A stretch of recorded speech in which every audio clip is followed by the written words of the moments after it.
Oke, jumpa kembali dengan kita di acara Pemuritan Anak. Nah, hari ini kita loncat lagi ke Hakim-Hakim 7, cerita tentang Gideon.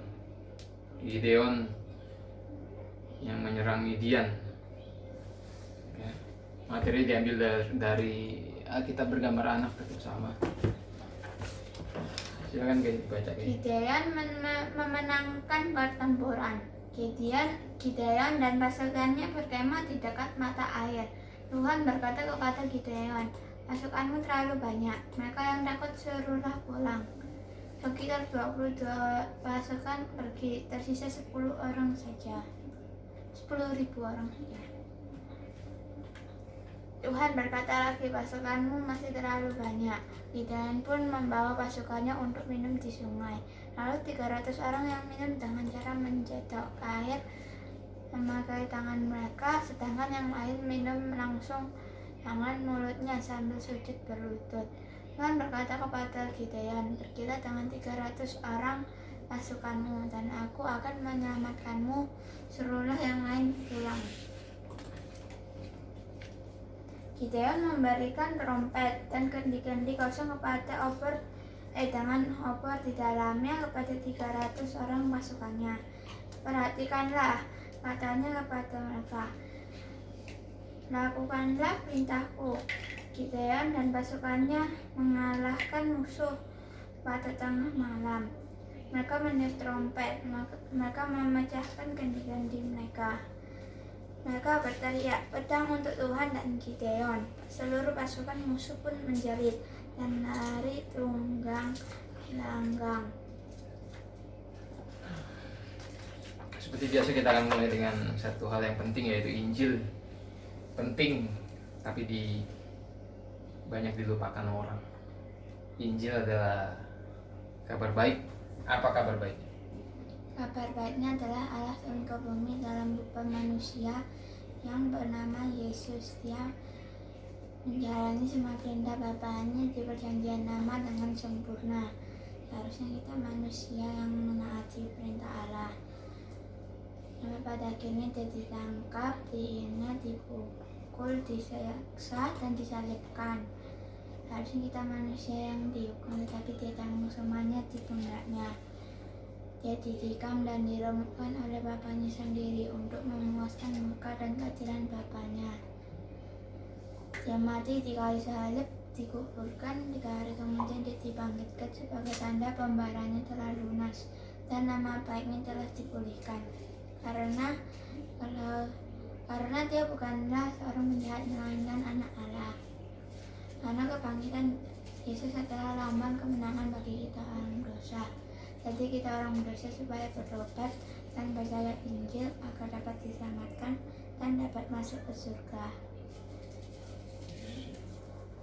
Oke.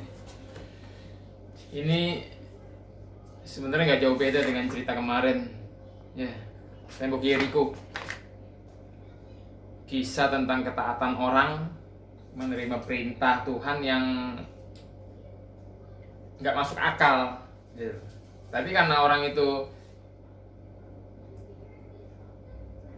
rohani nggak mati, ya, bisa menerima hal-hal rohani, dia bisa taat sama Tuhan, nggak mendal, walaupun perintah Tuhan itu di luar akal dia, gitu, ya.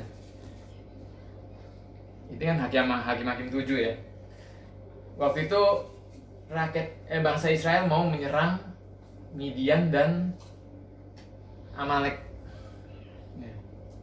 Di Hakim-Hakim 7 ayat 12 dikatakan, "Adapun orang Midian dan orang Amalek dan semua orang dari sebelah timur itu bergelimpangan di lembah itu seperti belalang banyaknya, dan unta mereka tidak terhitung, seperti pasir di tepi laut banyaknya." Jadi orang Midian dan Amalek itu bergelimpangan, saking banyaknya, seperti belalang, unta mereka juga nggak terhitung. Jadi wakeh orang Midian dan Amalek waktu itu. Sedangkan orang Israel itu hanya 32.000 kalau nggak salah. Ya. Nih. Maka sekarang serukanlah kepada rakyat itu demikian, siapa yang takut dan gentar biarlah ia pulang enyah dari penggunaan Gilead. Lalu pulanglah 22.000 orang, 22.000 orang pulang karena takut. Dan tinggal 10.000. Ya, 22.000 tambah 10.000 berapa? 32.000 jadi totalnya orang bangsa Israel. Nah. Ayat 2 Tuhan berfirman kepada Gideon, terlalu banyak rakyat yang bersama-sama dengan engkau itu. Tuhan bilang terlalu banyak. Padahal orang Midian lebih banyak lagi, tapi Tuhan bilang terlalu banyak orang-orang yang bersama kamu, Gideon. Ya. Daripada yang kukehendaki untuk menyerahkan orang Midian ke dalam tangan mereka. Tuhan bilang orang Midian akan kuserahkan dalam tangan kamu. Jangan-jangan orang Israel memegah-megahkan diri terhadap aku sambil berkata, tanganku sendirilah yang menyelamatkan aku. Jadi Tuhan ngomong sama Gideon, Gideon, orang kamu terlalu banyak. Ya, aku akan menyerahkan Midian kepadamu, tapi orang kamu terlalu banyak. Nanti kalau misalkan kamu menang, pasti rakyatmu pada ngomong bahwa itu hasil usaha mereka. Ngerti nggak? Itu hasil kerja keras mereka. Ya. Bukan pemberian Tuhan. Bukan kasih karunia dari Tuhan. Ya.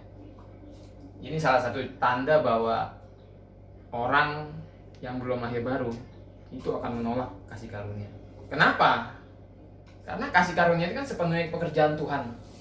Sedangkan manusia berdosa itu lebih condong untuk berusaha sendiri. Supaya apa? Supaya dia diakui, supaya dibilang orang, hebat, dia bisa usaha sendiri, hebat dia bisa sukses, hebat dia bisa kaya, hebat dia bisa pintar. Padahal itu kasih karunia. Tapi manusia itu condong begitu, condong menolak kasih karunia dan condong untuk berusaha sendiri supaya dia bisa bermegah, bisa pride. Ya, ngerti toh? Tuhan nggak seneng gitu. Ya. Ingat, Tuhan gak senang gitu. Maka serukan kepada rakyat, siapa yang takut pulang. Nah, terus 22.000 orang takut pulang, tinggal 10.000 orang. Tapi Tuhan berfirman kepada Gideon, masih terlalu banyak rakyat, suruhlah mereka turun minum air, maka aku akan menyaring mereka bagimu di sana. Siapa yang kufirmankan kepadamu, inilah yang akan pergi bersama-sama dengan engkau, dialah yang akan pergi bersama-sama dengan engkau. Tetapi barang siapa yang kufirman kepadamu, inilah yang tidak akan pergi bersama-sama dengan engkau, dialah yang tidak akan pergi. Lalu Gideon menyuruh rakyat itu turun minum air, dan firman Tuhan kepadanya, barang siapa yang menghirup air dengan lidahnya seperti anjing menjilat, haruslah kau kumpulkan tersendiri. Demikian juga semua orang yang berlutut untuk minum. Ya. Jumlah orang yang menghirup dengan membawa tangannya, ya, pakai tangan ke mulutnya, ada 300 orang. Tetapi yang lain dari rakyat itu semuanya berlutut minum air. Di ayat 5 tadi. Jadi kalau 10.000 kurang 300 berapa? 9.000, 7. 10.000 kurang 300 berapa? 9.000, 9.700 minum seperti anjing dan berlutut. Ada 300 orang yang minum pakai tangan. Ya. Lalu berfirmanlah Tuhan kepada Gideon, dengan ke-300 orang yang menghirup itu akan kuselamatkan engkau. Aku akan menyerahkan orang Midian ke dalam tanganmu, tetapi yang lain dari rakyat itu semuanya boleh pergi masing-masing ke tempat kediamannya. Dari rakyat itu mereka mengambil bekal dan sedekah, demikianlah seluruh orang Israel disuruhnya pergi masing-masing ke kemahnya. Tetapi ke-300 orang itu ditahannya, adapun perkemahan orang Midian ada di bawahnya di lembah. Jadi Tuhan cuma pilih 300 orang untuk menyerang Midian dan siapa itu? Midian dan Amalek. Masuk akal? Ini perintah yang gak masuk akal. Tapi kamu lihat Gideon, dia ada mendal gak menerima perintah itu? Ada menolak gak? Ada menggerutu gak? Enggak loh. Dia taat. dilaksanakan. Oke. 300 orang. Banyak penafsiran ada yang bilang, oh 300 orang ini orang-orang bodoh, mereka nggak waspada ketika mereka minum. Kenapa? Karena mereka minum pakai tangan, jadi mereka nggak waspada, mereka terfokus sama tangannya sama ini. Sedangkan yang minum pakai lidah seperti anjing dan berlutut, mereka minum tapi tetap waspada. Itu penafsiran kayak gitu banyak. Tapi apapun penafsirannya, ya, Tuhan yang membuat mereka minum pakai tangan, dan Tuhan yang memisahkan mereka, membuat mereka minum pakai lidah seperti anjing dan berlutut. Jadi semua ini pasti Tuhan yang ngatur. 300 orang ini Tuhan yang pilih. Ya, kenapa kok Tuhan pilih 300 orang? Supaya kembali tadi ke ayat 2, supaya jangan Israel memegah-megahkan diri terhadap aku. Bahaya. Ngerti gak? Itu kemenangan tuh dariku, kata Tuhan, bukan dari orang Israel. Jangan sampai orang Israel memegah-megahkan diri di hadapanku, tambah parah dosanya. Ya.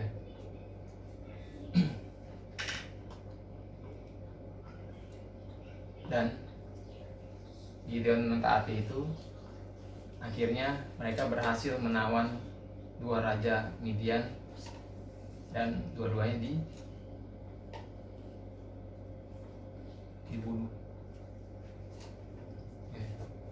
Ini bicara tentang seperti kemarin, ketaatan seorang Yosua, terus ketaatan seorang Gideon.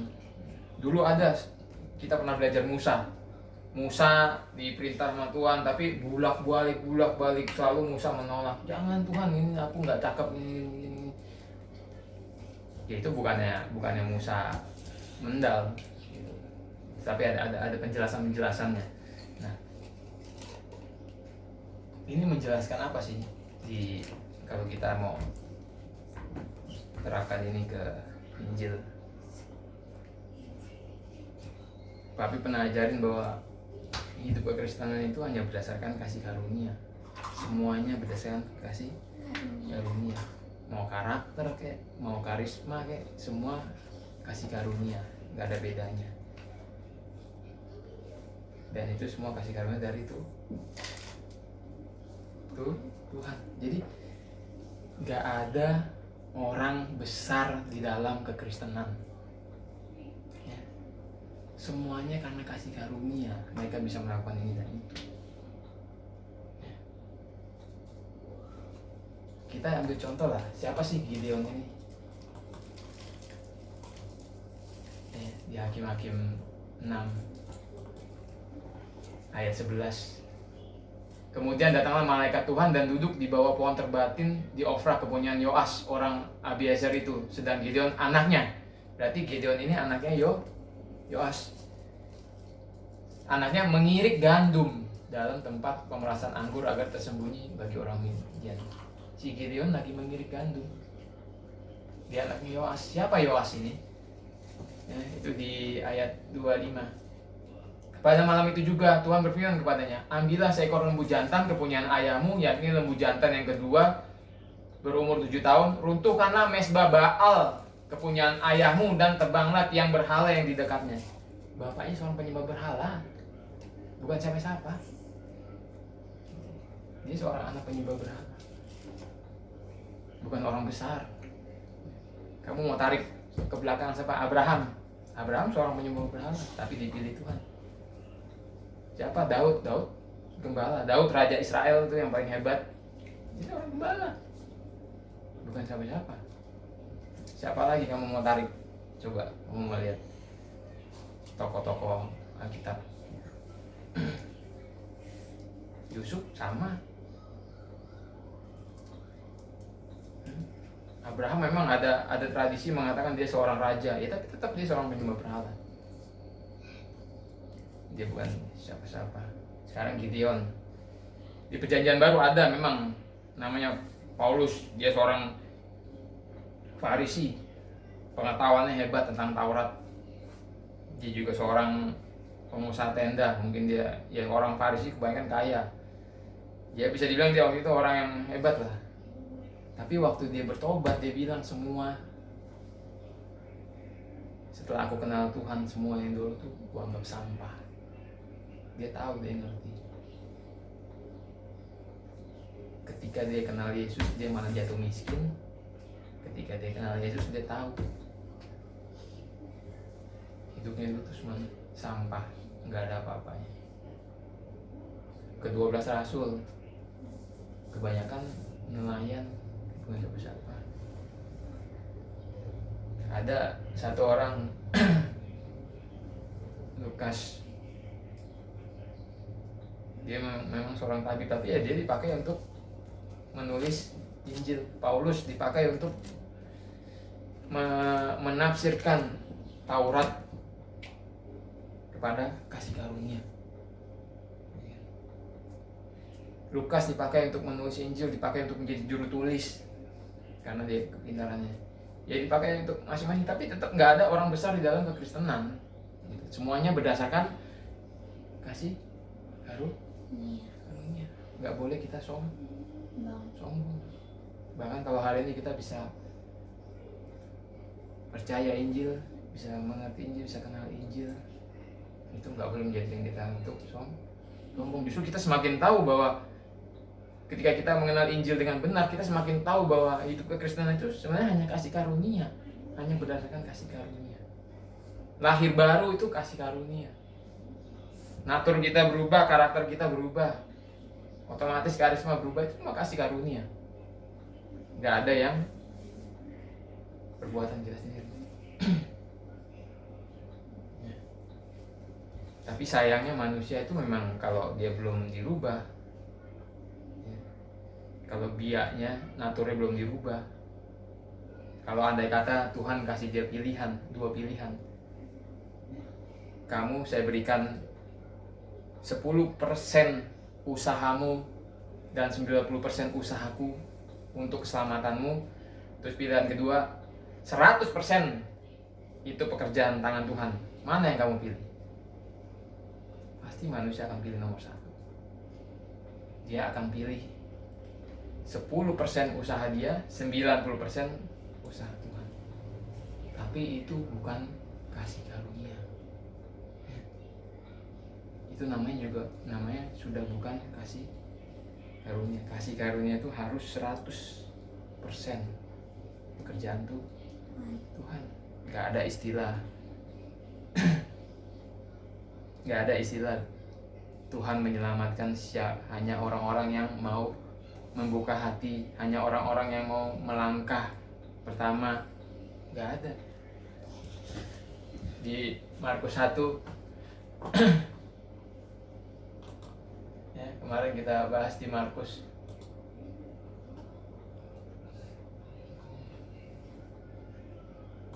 Markus 1 ayat 14. Waktunya telah genap, kerajaan Allah sudah dekat, bertobatlah dan percayalah kepada Injil.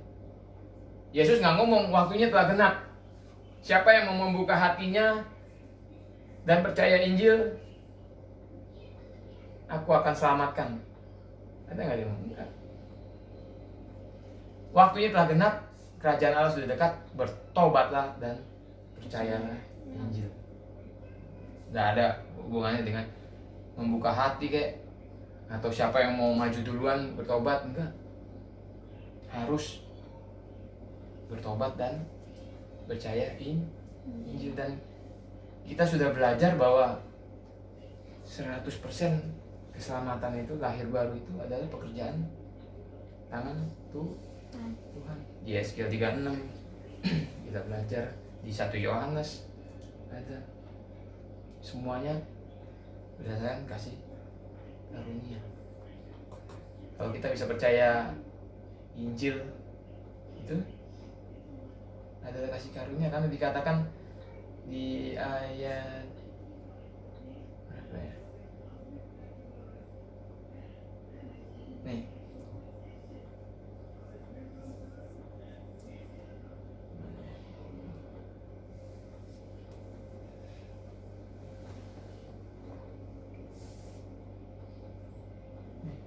Oleh karena dunia dalam hikmat Allah, 1 Korintus 1 ayat 21, telah tidak mengenal Allah oleh hikmatnya, maka Allah berkenan menyelamatkan mereka yang percaya oleh kebodohan pemberitaan Injil. Kita pernah bahas bahwa Injil itu konyol. Makanya di sini pemberitaan Injil itu konyol. Di sini disebut kebodohan pemberitaan Injil. Tapi Allah berkenan menyelamatkan mereka yang percaya oleh kebodohan pemberitaan Injil. Kadang-kadang orang bisa mengatakan, oh kamu bodoh, kok kamu bisa ngerti, kok kamu mau percaya sama kekonyolan Injil, kamu bodoh. Kita juga dikatain orang bodoh. Tapi Tuhan berkenan menyelamatkan kita yang bodoh ini. Di situ menandakan nggak ada, lebih lagi menandakan nggak ada orang hebat dalam kekristenan. Gitu. Semuanya tuh kasih karunia Tuhan.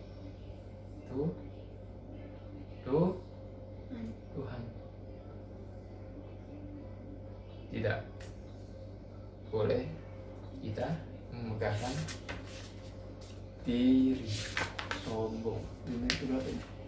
21. Nah, besok kita akan Simpson dan Delilah. Panjang ini.